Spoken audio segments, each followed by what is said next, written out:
नमस्कार। अवधि उमंग चैनल के माध्यम से हरिहर जी निर्मल द्वारा आप सभी दर्शक बंधुओं के स्वागत बंदन और अभिनंदन बा। श्री राम जन्मभूमि पूजन के दिन निहराई गवा तो आई सारे विश्व में खुशी के लहर दौड़ा बा और अवध के शान तो बिल्कुल निराली बा। तो यही लड़ी कड़ी में एक अवधि कविता आपके मोबाइल स्क्रीन पर प्रस्तुत बा। आई यही कविता के आनंद लीन जाए। किहन बहुत दिन इंतजार, किहन बहुत दिन इंतजार, आखिर दिन खुशी के आई गवा। श्री राम जन्मभूमि के पूजन कई दिन भी नियर आई गवा। किहन बहुत दिन इंतजार, आखिर दिन खुशी के आई गवा। श्री राम जन्मभूमि के पूजन कई दिन भी नियर आई गवा। अवध के गलियां चमकत बा, अवध के गलियां चमकत बा और मन ही मन हर्षत हुए। भक्तन के आगमन का सुन के पल पल अखियाँ तरसत हुए। अवध के गलियां चमकत बा और मन ही मन हर्षत हुए। भक्तन के आगमन का सुन के पल पल अखियाँ तरसत हुए। मानस पटल पे सबही के राम मंदिर कै छवि छाई गवा। और किहन बहुत दिन इंतजार, आखिर दिन खुशी के आई गवा।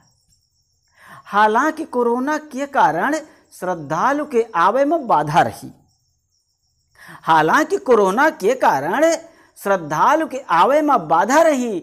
जैसे कान्हा के इंतजार में व्याकुली बावरी राधा रही, पर राम भक्त के हृदय में खुशियां बेसुमार समाई गवा। किहन बहुत दिन इंतजार, आखिर दिन खुशी के आई गवा।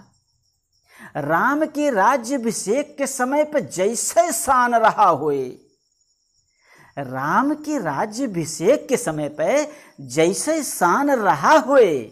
घर घर में दीप जला हुए, हर आंगन संवरा सजा हुए। आज भी डिजिटल के युग में, आज भी डिजिटल के युग में वैसे ही अवध के शान भवा। किहन बहुत दिन इंतजार, आखिर दिन खुशी के आई गवा। 5 अगस्त दिन बुधवार, नोट के लिया, एग्जाम में आए। 5 अगस्त दिन बुधवार 2020 के दिन इतिहास भवा। तंबू माह से निकरे कई दिन, अब प्रभु राम के आई गवा। विश्व में राम जन्मभूमि पूजन के डंका बाज गवा। विश्व में राम जन्मभूमि पूजन के डंका बाज गवा। और किहन बहुत दिन इंतजार, आखिर दिन खुशी के आई गवा। दुल्हन जैसे सजी अयोध्या, दुल्हन जैसे सजी अयोध्या। राम के पैड़ी चमकत बा और सरजू मैया के भी माथा आज गर्व से दमकत बा। दुल्हन जैसे सजी अयोध्या, राम के पैड़ी चमकत बा। अरे सरजू मैया के भी माता आज गर्व से दमकत बा। समस्त त्योहार के खुशियां निर्मल भूमि पूजन में समाई गवा।